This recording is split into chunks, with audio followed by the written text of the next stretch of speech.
All right, so Minnesota are up 2-1 against New York. Overall, a pretty entertaining first period. So, right from the get go, Minnesota would come out with some early intensity, early pressure. It kind of caught New York off guard, but for the most part, they were able to handle it. But then I think Heisey would score first. I think that one was off a power play. I kind of missed it.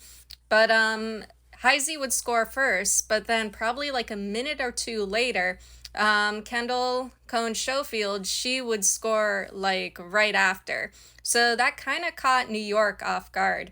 It seemed like it was taking them a while to grow into the game, but once they got settled, we kind of saw New York getting forward, creating chances. There was a really good run by Colton Kova, but it was blocked. It was blocked by the goaltender. But she was able to score though. That was where this one goal for New York came in. It was like a really neat wraparound goal, and I think it might have deflected off of a Minnesota player. But either way, it was a goal for New York.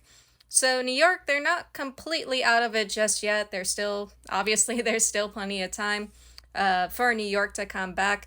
But I think the one thing New York needs to be careful with is their defense.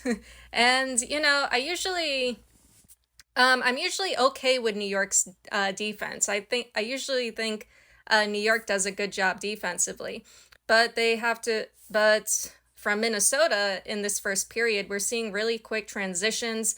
That good connection between Heisey and Schofield.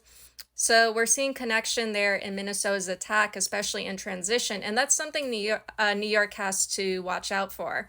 They had to watch out for Minnesota's pace in transition. That's kind of what's getting them caught off guard.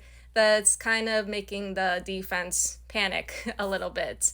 So New York defensively, they need to lock it down a little bit more because Minnesota is getting behind them defensively. From New York attack wise, I would like to see them up their pressure a little bit more, be quicker in transition, and just keep applying more pressure to Minnesota's defense.